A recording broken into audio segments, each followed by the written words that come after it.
सुप्रभात, नमस्कार, स्वागत है आप सभी का। मैं हूं प्रीति सिंह। आप देख रहे हैं सुबह 9 बजे।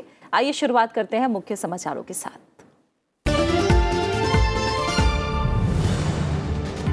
संसद के बजट सत्र से पहले लोकसभा अध्यक्ष ने आज शाम बुलाई सर्वदलीय बैठक। कल से शुरू हो रहे सत्र के सुचारू संचालन के लिए आम सहमति बनाना मकसद। राज्यसभा सभापति ने भी गुरुवार सुबह बुलाई फ्लोर लीडर्स की बैठक।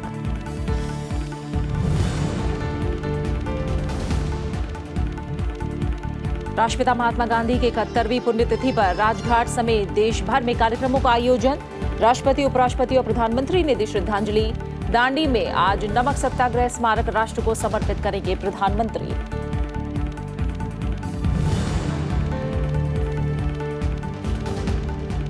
सरकार के सख्त कदमों से भ्रष्टाचार सूचकांक में सुधरी भारत की रैंकिंग। 180 देशों की सूची में 3 पायदान सुधार के साथ 78वें नंबर पर भारत। सूचकांक में चीन 87वें और पाकिस्तान 117वें स्थान पर।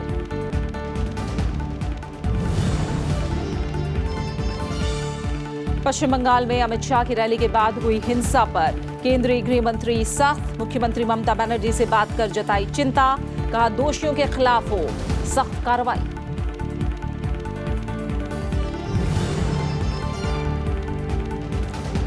और ब्रिटेन की प्रधानमंत्री थेरेसा मे को संसद से बड़ी राहत। ब्रेक्जिट समझौते पर यूरोपीय संघ से फिर वार्ता करने की योजना को मंजूरी। यूरोपीय संघ ने पहल को किया खारिज। संसद के बजट सत्र की कल से शुरुआत हो रही है। इससे पहले राज्यसभा सभापति एम वेंकैया नायडू और लोकसभा अध्यक्ष सुमित्रा महाजन ने अलग अलग सर्वदलीय बैठकें बुलाई हैं। इसका मकसद संसद के आगामी सत्र के सुचारू संचालन के लिए सभी दलों में आम सहमति बनाना है। लोकसभा अध्यक्ष सुमित्रा महाजन ने संसद के बजट सत्र से पहले आज शाम सर्वदलीय बैठक बुलाई है। उन्होंने लोकसभा की कार्यवाही सुचारू रूप से चलाने के लिए विभिन्न राजनीतिक दलों के सहयोग के सिलसिले में ये बैठक बुलाई है।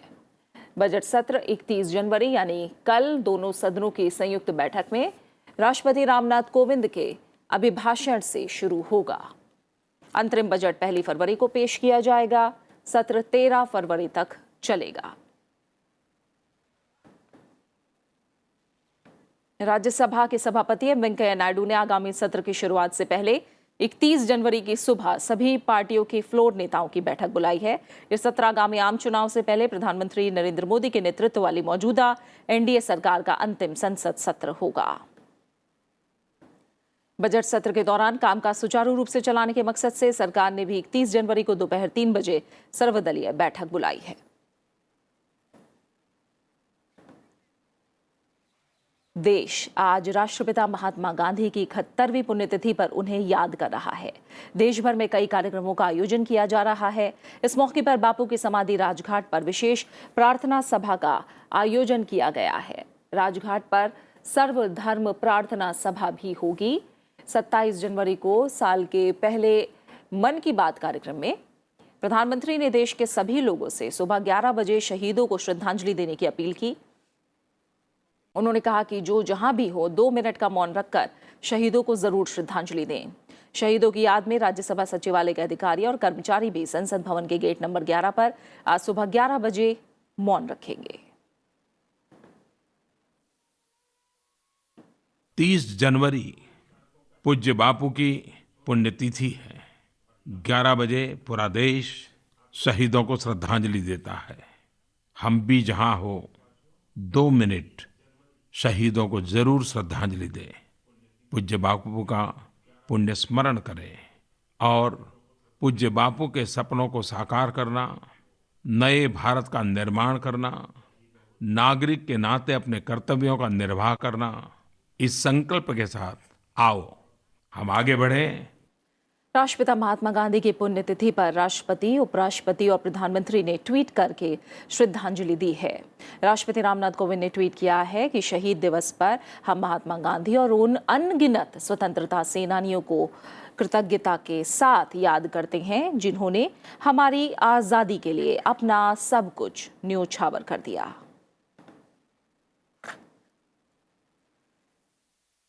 उपराष्ट्रपति एम वेंकैया नायडू ने महात्मा गांधी को उनकी पुण्यतिथि पर नमन किया। उन्होंने ट्वीट किया कि एक संस्कृति के रूप में हम वसुधैव कुटुंबकम के उदार आदर्श में आस्था रखते हैं। उन्होंने लिखा कि एक राष्ट्र के रूप में हमें महात्मा गांधी के विचारों का मार्गदर्शन प्राप्त है। साथ ही उपराष्ट्रपति ने शहीद दिवस के अवसर पर राष्ट्र के लिए अमर बलिदान करने वाले महापुरुषों की पुण्य स्मृति को प्रणाम किया। उपराष्ट्रपति ने ट्वीट किया कि हर पीढ़ी के हर नागरिक का कर्तव्य है कि इस विरासत का आदर पूर्वक संरक्षण और संवर्धन करें। प्रधानमंत्री नरेंद्र मोदी ने राष्ट्रपिता महात्मा गांधी को उनकी पुण्यतिथि पर नमन किया है। प्रधानमंत्री ने उन सभी शहीदों को सलाम किया जिन्होंने भारत के लिए अपना जीवन न्यौछावर कर दिया। उन्होंने ट्वीट किया कि उनकी सेवा और बलिदान के लिए देश सदा उनके प्रति आभारी रहेगा।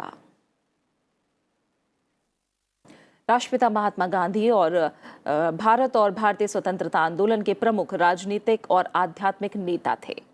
राजनीतिक और सामाजिक प्रगति की प्राप्ति के अपने अहिंसक विरोध के सिद्धांत के लिए उन्हें अंतर्राष्ट्रीय ख्याति प्राप्त हुई। उनका साबरमती आश्रम से अटूट रिश्ता था। इस आश्रम से महात्मा गांधी आजीवन जुड़े रहे, इसलिए उन्हें साबरमती का संत की उपाधि भी मिली।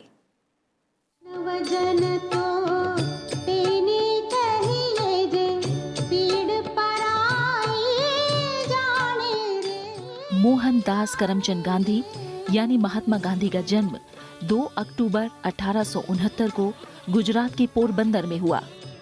उन्होंने यूनिवर्सिटी कॉलेज ऑफ लंदन से कानून की पढ़ाई पूरी की। 1915 में दक्षिण अफ्रीका से भारत लौटे और 1917 में चंपारण सत्याग्रह से स्वतंत्रता आंदोलन में शामिल हो गए। I must ask you to believe me when I say that I have never made a statement of this description, that the masses of India, if it became necessary, would resort to violence. 1920 में उन्होंने असहयोग आंदोलन शुरू किया, लेकिन चौरी चौरा की घटना से दुखी होकर उसे वापस ले लिया। 1930 में महात्मा गांधी ने सविनय अवज्ञा आंदोलन शुरू किया और दांडी से नमक सत्याग्रह की शुरुआत की। 1942 में उन्होंने करो या मरो के नारे के साथ भारत छोड़ो आंदोलन शुरू किया, जिसके चलते 15 अगस्त 1947 को देश को आजादी मिली। 30 जनवरी 1948 को नाथूराम गोडसे ने महात्मा गांधी पर गोली चलाकर उन्हें हमसे छीन लिया। Bureau report, Rajya Sabha TV. प्रधानमंत्री नरेंद्र मोदी आज गुजरात के सूरत और डांडी का दौरा करेंगे। प्रधानमंत्री नरेंद्र मोदी आज गुजरात के नवसारी जिले में डांडी का दौरा करेंगे। प्रधानमंत्री यहां बापू की पुण्यतिथि पर राष्ट्रीय नमक सत्याग्रह स्मारक राष्ट्र को समर्पित करेंगे। स्मारक में महात्मा गांधी और ऐतिहासिक डांडी नमक यात्रा के दौरान उनके साथ शामिल 80 सत्याग्रहियों की मूर्तियां हैं। स्मारक में ऐतिहासिक 1930 की नमक यात्रा की विभिन्न घटनाओं और कहानियों को चित्रित करने वाले 24 भित्ति चित्र भी हैं। प्रधानमंत्री स्मारक को देखेंगे और एक जनसभा को संबोधित करेंगे। प्रधानमंत्री सूरत हवाई अड्डे पर टर्मिनल भवन के विस्तार की आधारशिला रखेंगे। यहां 25,500 वर्ग मीटर से भी बड़े क्षेत्र में 354 करोड़ रुपए की लागत से टर्मिनल भवन का निर्माण किया जा रहा है। सौर ऊर्जा और LED प्रकाश व्यवस्था के इस्तेमाल से ये एक पर्यावरण अनुकूल भवन होगा। इसका काम पूरा होने पर 1800 से ज्यादा यात्रियों की आवाजाही की क्षमता हो जाएगी। विमानों की आवाजाही और यात्रियों की संख्या दोनों ही रूपों में सूरत हवाई अड्डा अहमदाबाद और वडोदरा के बाद गुजरात का तीसरा सबसे अधिक व्यस्त हवाई अड्डा है। गुजरात में नागर विमानन के लिए आधारभूत सुविधाओं को मजबूत करने के साथ साथ विमान सेवा का भी विस्तार किया गया है। प्रधानमंत्री सूरत में न्यू इंडिया यूथ कॉन्क्लेव में युवाओं के साथ बातचीत करेंगे। रसीलाबेन सेवंतीलाल शाह वीनस अस्पताल का भी उद्घाटन करेंगे और सुविधाओं का अवलोकन करेंगे। प्रधानमंत्री का इस महीने गुजरात का ये दूसरा दौरा होगा। प्रधानमंत्री ने इससे पहले 19 जनवरी को सूरत का दौरा किया था, जब उन्होंने हजीरा में आर्म्ड सिस्टम कॉम्प्लेक्स का लोकार्पण किया था।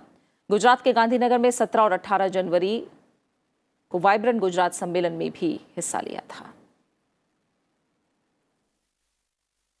प्रधानमंत्री नरेंद्र मोदी ने कल परीक्षा पर चर्चा कार्यक्रम के जरिए देश के छात्रों को संबोधित किया। उन्होंने परीक्षा को जीवन के लिए जरूरी बताया और अभिभावकों को संदेश दिया कि छात्रों के रिपोर्ट कार्ड को ही उनकी योग्यता का पैमाना नहीं माना जाना चाहिए। प्रधानमंत्री ने कहा कि छात्रों की रुचि के मुताबिक करियर चुनने की आजादी जरूरी है।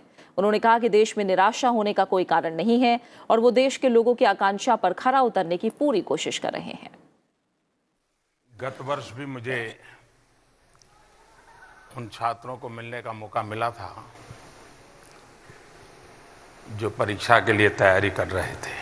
कुछ इस अंदाज में प्रधानमंत्री नरेंद्र मोदी ने लगातार दूसरी बार परीक्षा पर चर्चा कार्यक्रम के जरिए छात्रों से संवाद किया। 9वीं से 12वीं कक्षा के इन छात्रों के साथ अभिभावक और शिक्षक भी दिल्ली के तालकटोरा स्टेडियम में प्रधानमंत्री का संदेश सुनने के लिए आए। प्रधानमंत्री मोदी ने कहा कि बच्चों की रुचि की पहचान की जानी चाहिए। परीक्षा जिंदगी की परीक्षा है क्या, कि उस क्लास की परीक्षा है?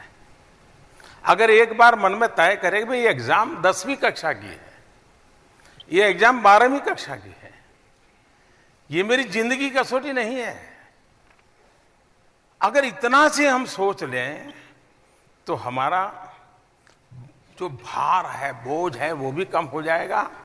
प्रधानमंत्री ने कहा कि बदलते दौर में परस्पर प्रतिस्पर्धा होती है और बच्चों के बदलते व्यवहार पर शिक्षकों और अभिभावकों को बारीक नजर रखनी चाहिए। उन्होंने छात्रों के डिप्रेशन को लेकर भी आगाह किया। डिप्रेशन को लाइट न बच्चों ने लेना चाहिए, न गार्डियन ने लेना चाहिए, न टीचर ने लेना चाहिए। ये अटमोस्ट प्रायोरिटी होना चाहिए। अगर समझते रहते सही तरीके से उनको साथ आप कम्युनिकेट करेंगे, बातचीत करेंगे, समय बिताएंगे, स्थिति को बड़ी आसानी से निकाला जा सकता है। प्रधानमंत्री ने देश में निराशा का माहौल बनाने वाले तत्वों के प्रति सावधान रहने की भी ताकीद की। उन्होंने कहा कि उनकी सरकार से लोगों की अपेक्षाएं बढ़ी हैं और वो उन आकांक्षाओं पर खरा उतरने की पूरी कोशिश कर रहे हैं। समाज में अपेक्षाएं हो, निराशा नहीं होनी चाहिए। वरना ये छोड़ो यार, ये मोदी जी तो ऐसे ही है, कुछ होने वाला नहीं, चलो यार अपना काम करें। जी नहीं, वो कहता है मोदी जी आप है और ये नहीं होता है। ये तो विश्वास है। मैं तो चाहता हूं, लोग कहते हैं कि मोदी ने बहुत एस्पिरेशंस जगा दिए। मैं तो चाहता हूं 125 करोड़ देशवासियों के 125 करोड़ एस्पिरेशंस होने चाहिए, उसको उजागर करना चाहिए, देश तभी चलता है। परीक्षा पर चर्चा का ये दूसरा कार्यक्रम था जिसमें प्रधानमंत्री ने छात्रों को तनाव मुक्त परीक्षा और जीवन के लिए टिप्स दी और उनसे सीधा संवाद किया। इस कार्यक्रम में दुनिया के 8 देशों में रह रहे भारतीय छात्रों ने भी वीडियो कॉन्फ्रेंसिंग के जरिए हिस्सा लिया। पंचानन मिश्रा, राज्यसभा टीवी। अयोध्या विवाद पर केंद्र की मोदी सरकार ने बड़ा कदम उठाते हुए सुप्रीम कोर्ट में अर्जी दाखिल की है। इस याचिका में केंद्र सरकार ने कहा है कि इस मामले में सिर्फ 0.313 एकड़ जमीन को लेकर ही विवाद है, लिहाजा उसने सुप्रीम कोर्ट में सरकार की ओर से अधिग्रहित गैर विवादित 67 एकड़ जमीन से यथास्थिति हटाते हुए उसके मालिकों को लौटाने की इजाजत मांगी है। केंद्र सरकार ने सुप्रीम कोर्ट में याचिका दायर कर अयोध्या मामले की गैर विवादित जमीन को राम जन्मभूमि न्यास को लौटाने की मांग की है। सरकार ने कोर्ट से विवादित जमीन को छोड़कर बाकी जमीन पर जारी यथास्थिति को हटाने की अपील की है। 1993 में केंद्र सरकार ने अयोध्या अधिग्रहण एक्ट के तहत विवादित स्थल और आसपास की करीब 67 एकड़ जमीन का अधिग्रहण किया था। सुप्रीम कोर्ट ने इस पर यथास्थिति बरकरार रखने की बात कही थी। केंद्र सरकार ने सुप्रीम कोर्ट में दायर याचिका में कहा है कि इस मामले में महज 0.313 एकड़ जमीन को लेकर ही विवाद है, लिहाजा सरकार द्वारा अधिग्रहित बाकी की जमीन पर यथास्थिति बरकरार रखने की कोई जरूरत नहीं है। स्टेटस को बना रहे जो 0.3 एकड़ का जो डिस्प्यूटेड लैंड है उसका स्टेटस को और उसका कानूनी कामकाज चले, कोर्ट का केस चलता रहे, लेकिन बाकी जो जमीन है वो सरकार वापस देना चाहती है ओरिजिनल लैंड ओनर्स को, और उसके लिए modification in order of status को इतना मांगा है। ये बहुत बड़ी पहल है। शुरू से भारतीय जनता पार्टी का ये कहना है कि राम जन्मभूमि पर राम मंदिर बने और राम मंदिर बनाने के लिए जो भी रास्ता प्रशस्त करना होगा कानून के द्वारा वो करने का भारतीय जनता पार्टी हमेशा प्रयास करेगा। इससे पहले अयोध्या बाबरी विवाद के लिए पुनर्गठित की गई 5 सदस्यीय बेंच 29 जनवरी को मामले की सुनवाई के लिए नहीं बैठी। जस्टिस एस.ए. बोबड़े के उपलब्ध नहीं होने के कारण अब इसकी नई तारीख दी जाएगी। इसमें इलाहाबाद हाईकोर्ट के सितंबर 2010 के फैसले के खिलाफ दायर 14 अपीलों पर सुनवाई होनी है। सुप्रीम कोर्ट के चीफ जस्टिस रंजन गोगोई ने 25 जनवरी को अयोध्या विवाद की सुनवाई के लिए बेंच का पुनर्गठन किया था। केंद्र की इस याचिका का विश्व हिंदू परिषद ने स्वागत किया है। वहीं दूसरे पक्षकार ने इसका विरोध जताया है। विवादित भूमि है 0.313 एकड़, बाकी की सारी एडमिटेडली निर्विवाद रूप से हिंदुओं की भूमि है और उस पर विवाद नहीं है। सुप्रीम कोर्ट ने यह कहा था कि अगर मुसलमान जीत जाएंगे और 0.313 उनको मिल जाएगा तो वहाँ तक पहुँचने के लिए कुछ सड़क वगैरह चाहिए होगी। जितनी चाहिए होगी उतनी रखकर बाकी की ज़मीन मालिकों को लौटाना होगा। अब प्रार्थना यही है कि मुकदमे के ख़त्म होने की प्रतीक्षा ना करें, अभी लौटा दें। हाँ, वो ज़मीन जो सरप्लस है उसको उसके ओनर को वापस करने की जो बात है वो अभी तय नहीं हो सकती है। उस पर पहले ये तय होगा कि कितनी ज़मीन रिक्वायर्ड है उस एक्ट के ऑब्जेक्ट को पूरा करने के लिए। उस एक्ट के ऑब्जेक्ट में 4 चीज़ें थीं: मस्जिद, मंदिर, म्यूज़ियम, लाइब्रेरी। अभी कोई इन चीज़ों के लिए गवर्नमेंट ने ना कोई नक्शा बनाया है ना सुप्रीम कोर्ट में दिया है। उसके अलावा इस ज़मीन, ये बाबरी मस्जिद की ज़मीन है, इसके 3 तरफ तो कब्रिस्तान की मिली हुई ज़मीन थी और एक तरफ थोड़ी दूरी पे थी, तो वो ज़मीन तो इनकी हो नहीं जाएगी। तो राम जन्मभूमि न्यास की ज़मीन कहाँ है, कितनी है, अभी ये सब चीज़ें आएंगी। इससे पहले इलाहाबाद हाईकोर्ट की 3 सदस्यीय बेंच ने 30 सितंबर 2010 को 2-1 के बहुमत वाले फैसले में कहा था 7-7 एकड़ जमीन को तीनों पक्षों सुन्नी वक्फ बोर्ड, निर्मोही अखाड़ा और रामलला में बराबर बराबर बांट दिया जाए। इस फैसले को किसी भी पक्ष ने नहीं माना और उसे सुप्रीम कोर्ट में चुनौती दी गई। शीर्ष अदालत ने इलाहाबाद हाईकोर्ट के फैसले पर रोक लगा दी थी। रविंद्र सिंह श्योरान के साथ ब्यूरो रिपोर्ट, राज्यसभा टीवी। भ्रष्टाचार रोधी संस्था लोकपाल के सदस्यों को चुनने के लिए गठित 8 सदस्यीय समिति ने कल पहली बैठक की। समिति का गठन किए जाने के करीब 4 महीने बाद ये बैठक हुई है। माना जा रहा है कि सुप्रीम कोर्ट के पूर्व न्यायाधीश रंजन प्रकाश देसाई की अध्यक्षता वाली समिति ने लोकपाल के प्रमुख और उसके सदस्यों की नियुक्तियों से संबंधित तौर तरीकों पर चर्चा की। बैठक से कुछ दिन पहले अदालत ने इस समिति के लिए उन नामों का पैनल भेजने के लिए फरवरी के अंत तक की समय सीमा तय की थी। पश्चिम बंगाल में कल बीजेपी अध्यक्ष अमित शाह की रैली में हुई हिंसा के बाद गृहमंत्री राजनाथ सिंह ने मुख्यमंत्री ममता बनर्जी से फोन पर बात करके चिंता जताई है। पश्चिम बंगाल के मुख्यमंत्री से बात करके राजनाथ सिंह ने दोषियों के खिलाफ कड़ी कार्रवाई करने को कहा है। पश्चिम बंगाल के मिदनापुर में अमित शाह की चुनावी रैली के दौरान कार्यकर्ताओं की बसों को में तोड़फोड़ की गई थी और कुछ वाहनों को आग के हवाले भी किया गया। बीजेपी ने इसके लिए राज्य की ममता सरकार को जिम्मेदार ठहराया है। बीजेपी के राष्ट्रीय अध्यक्ष अमित शाह ने कल ओडिशा के कटक और पश्चिम बंगाल के मिदनापुर का दौरा किया। पूर्वी मिदनापुर में उन्होंने कहा कि राज्य की तृणमूल कांग्रेस सरकार के शासन में बंगाल का क्या हुआ, सोनार बांग्ला कहां गया।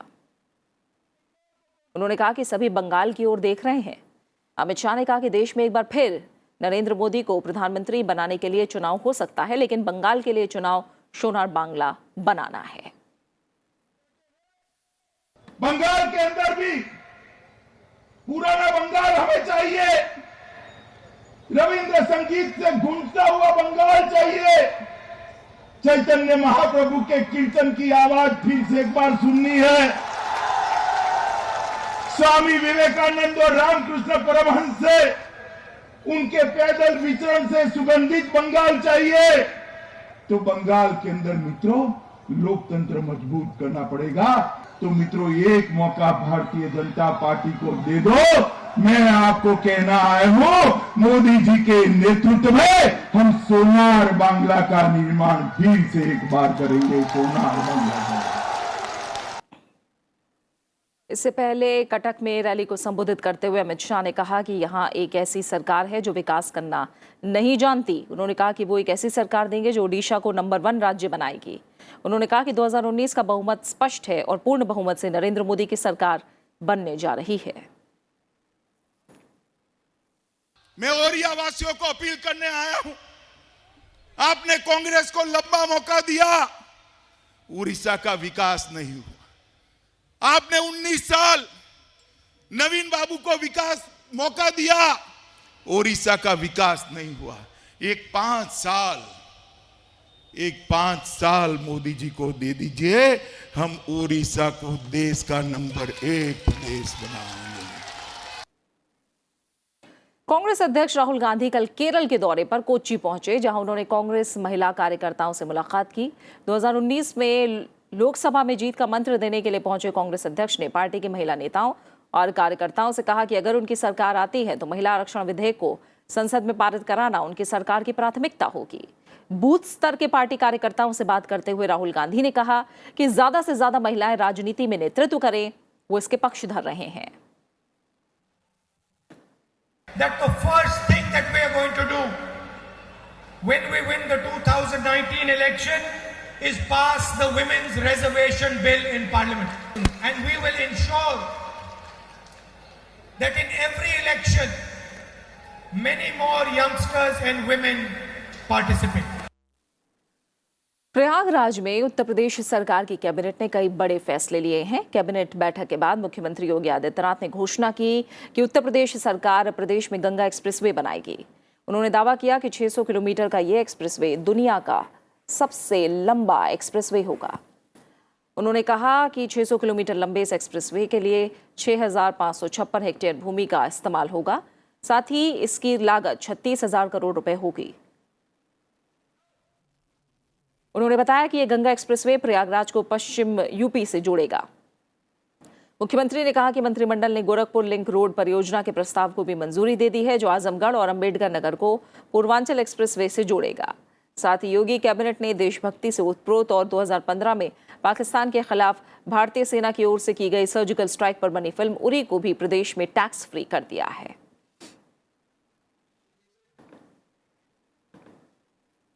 विज्ञान प्रसार की तरफ से चंडीगढ़ विश्वविद्यालय में आयोजित 9वां राष्ट्रीय विज्ञान फिल्म समारोह जारी है। महोत्सव के तीसरे दिन कल मीडिया, छात्रों और पत्रकार के लिए यूनिसेफ के सहयोग से कार्यशाला का आयोजन किया गया। कार्यशाला का विषय था सार्वजनिक स्वास्थ्य रिपोर्टिंग को मजबूत बनाया जाना। कार्यशाला में देश भर के छात्रों ने उत्साहपूर्वक भाग लिया। पाठ्यक्रम में ये होना चाहिए कि आप किस तरह से रिपोर्टिंग करें, किस तरह से आप जर्नलिज्म करें या पत्रकारिता करें, कि वो एक जो पैमाने हैं अंतर्राष्ट्रीय पत्रकारिता के, स्वास्थ्य संबंधी सूचनाओं के, उन पर खरे उतरें। और किस तरह से हमारे जो छात्र छात्राएं आ रहे हैं और पढ़ रहे हैं पत्रकारिता के बारे में, वो उनके बीच में जब तक जानकारी नहीं होगी वो जानकारी को आगे नहीं दे पाएंगे। तो ये बहुत जरूरी है और सरकार को इस बारे में गंभीरता से सोचना चाहिए। उपराष्ट्रपति वेंकैया नायडू ने कल उरी द सर्जिकल स्ट्राइक देखी। इस मौके पर उनके साथ भारत तिब्बत बॉर्डर पुलिस के जवान भी मौजूद थे। उपराष्ट्रपति ने फिल्म और इसके शानदार अभिनय के लिए कलाकारों की तारीफ की। करीब 2.25 घंटे की उरी द सर्जिकल स्ट्राइक की असली घटना पर आधारित फिल्म है ये। सितंबर 2016 को भारतीय सेना ने एलओसी क्रॉस करके पाकिस्तान की सरजमी पर उसी उरी अटैक का बदला लिया, जिसमें भारतीय सेना के कई जवान शहीद हुए थे। राज्यसभा सभापति एम वेंकैया नायडू के पहल पर हिंदी भाषी सांसदों और राज्यसभा सचिवालय के अधिकारियों और कर्मचारियों को कालजयी हिंदी फिल्में दिखाने की शुरुआत 1 फरवरी 2019 को होगी। इसके तहत राज्यसभा सचिवालय कर्मचारी क्लब एक दौर में बेहद चर्चा में रही और बेहतरीन हिंदी फिल्मों में से एक मदर इंडिया का प्रदर्शन करेगा। 1957 में रिलीज हुई ये फिल्म सांसदों और अधिकारियों को 1 फरवरी को दोपहर 1:30 बजे सदन के स्थगित होने के बाद जीएमसी बालयोगी सभागार में दिखाई जाएगी। वैश्विक भ्रष्टाचार सूचकांक 2018 में भारत की रैंकिंग में सुधार हुआ है। एक भ्रष्टाचार निरोधक संगठन की तरफ से जारी सालाना सूचकांक के मुताबिक सूची में चीन काफी पीछे छूट गया है। ट्रांसपेरेंसी इंटरनेशनल ने 2018 के अपने भ्रष्टाचार सूचकांक में कहा है कि दुनिया भर के 180 देशों की सूची में भारत 3 स्थान के सुधार के साथ 78वें पायदान पर पहुंच गया है। वहीं इस सूचकांक में चीन 87वें और पाकिस्तान 117वें स्थान पर है। इस सूची में 88 और 87 अंक के साथ डेनमार्क और न्यूजीलैंड पहले 2 स्थान पर रहे। वहीं सोमालिया, सीरिया और दक्षिण सूडान सबसे निचले पायदान पर रहे। ब्रिटेन की प्रधानमंत्री थेरेसा मे को यूरोपीय संघ के साथ हुए ब्रेक्जिट समझौते पर फिर से वार्ता करने की योजना के लिए सांसदों का समर्थन मिल गया है। कंजर्वेटिव पार्टी सांसद ग्राहम ब्रेडी के प्रस्ताव पर हुए मतदान में प्रधानमंत्री के समर्थन में 16 ज्यादा वोट पड़े। ब्रिटेन के यूरोपीय संघ से अलग होने की तारीख नजदीक आ रही है, लेकिन अलग होने का कोई रास्ता साफ अभी नहीं दिख रहा है। प्रधानमंत्री थेरेसा मे का मूल समझौता संसद से पारित नहीं हो सका था। हालांकि वो लेबर पार्टी की ओर से लाए गए अविश्वास प्रस्ताव में जीत गई थी। It is now clear that there is a route that can secure a substantial and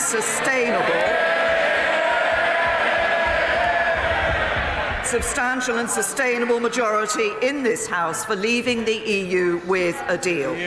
We will now take this mandate forward and seek to obtain legally binding changes to withdrawal agreement that deal with concerns on the backstop while guaranteeing no return to a hard border between Northern Ireland and Ireland.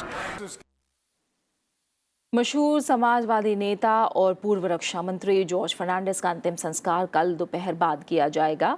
लंबी बीमारी के बाद उन्होंने कल आखिरी सांस ली। वो लंबे समय से अल्जाइमर से पीड़ित थे। राष्ट्रपति रामनाथ कोविंद, उपराष्ट्रपति एम वेंकैया नायडू, प्रधानमंत्री नरेंद्र मोदी, राज्यसभा के उपसभापति हरिवंश, कांग्रेस अध्यक्ष राहुल गांधी, बिहार के मुख्यमंत्री नीतीश कुमार समेत कई हस्तियों ने उनके निधन पर गहरा शोक जताया है। 3 जून 1930 को कर्नाटक में जन्मे जॉर्ज फर्नांडिस देश के कद्दावर नेताओं में से थे। पूर्व रक्षा मंत्री जॉर्ज फर्नांडिस का भारतीय राजनीति में ऐतिहासिक योगदान रहा, फिर चाहे वो रक्षा क्षेत्र में उठाए गए बड़े फैसले हो या फिर इमरजेंसी के दौरान आवाज उठाने की बात हो। जॉर्ज फर्नांडिस ने हमेशा ही आगे बढ़कर नेतृत्व किया। बात खेलों की। भारतीय महिला हॉकी टीम ने शानदार प्रदर्शन करते हुए विश्व कप की कांस्य पदक विजेता स्पेन को एक तरफा मुकाबले में 5-2 से हरा दिया। स्पेन के दौरे पर गई भारतीय टीम का ये तीसरा मैच था। पहले मैच में भारतीय टीम को 2-3 से हार मिली थी, तो वहीं दूसरा मैच 1-1 से ड्रॉ रहा था। भारत के लिए लाल रेमसियामी ने 2 गोल दागे। नेहा गोयल, नवनीत कौर रानी ने 1-1 गोल किया।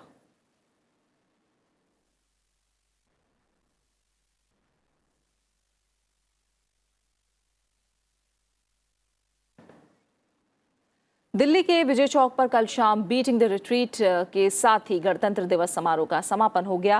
राष्ट्रपति रामनाथ कोविंद, प्रधानमंत्री नरेंद्र मोदी और उपराष्ट्रपति एम वेंकैया नायडू समारोह में शामिल हुए। राष्ट्रपति ने परेड की सलामी ली और उसके बाद बीटिंग द रिट्रीट समारोह भारतीय धुनों से सराबोर रहा।